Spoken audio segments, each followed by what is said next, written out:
As Christians, we have one agenda item, and it is to fix our broken homes. And Scripture has the answer, history has the insight. That is one of our goals. So one project we are doing right now is forest schools. And these are camps that we'll do when the kids are out of school that allow them to come to our home in the forest preserve and play and do projects and do team building projects. This time we had them make a bench, a wooden bench. One of the things that John Berry Meachum said in 1846 was, do not let your kids lose their industrial skills. This is what's going to sustain them when the economy locks them out, when they experience discrimination. Knowing how to use the work of their hands is what will sustain them. And it's also excellent learning. We did measuring, they learned power tools, they learned how to cut wood, and they were so into it. And it was so amazing to see how much joy they got out of this sense of accomplishment. This is a very simple bench that all of the kids made. They all did it largely by themselves with the help of Brother Charles here, with the help of my husband, Kelly. And it was so great to have men teaching young boys how to use their hands to make something. The girls that joined us, they also got the same thing. This is how you do this. And many of them talked about wanting to go home and do it by themselves and make another bench. And their parents were so proud of them as well. Seeing the sense of just satisfaction on their face and the sense of reward was great. We also did a lot of hiking. And don't let anybody tell you that you can't hike in 25-degree weather. These kids had no problem going into the cold.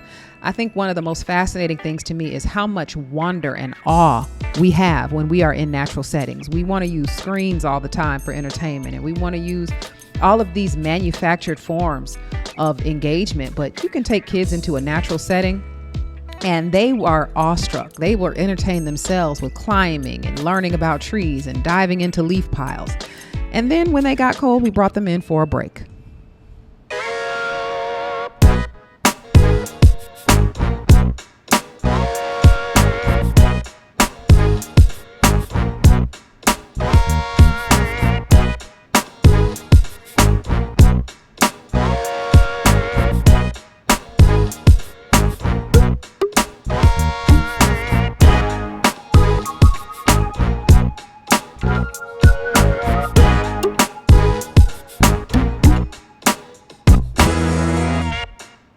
What was one of Adam's jobs in the garden? Don't eat the fruit. So we did a 2-hour Bible study on Genesis chapter 1. They were so into it. I tend to teach by games, and they loved it. And then we went outside and we learned about where does fire come from and where does the wood come from that we use to make our benches.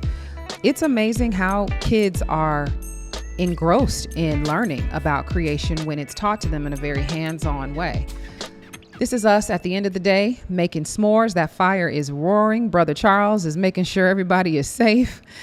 And they're just having a great time. On day 2, they painted their benches and they were able to take them home at the end of the camp. And again, their parents were just amazed and impressed that their kid had done something so tangible in such a short period of time that they can actually use at home.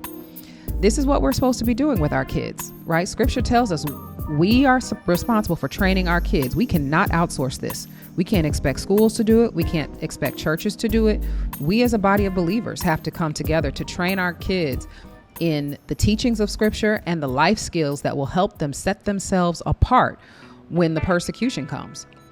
Yahweh is very clear that this is the responsibility of the parents and the elders.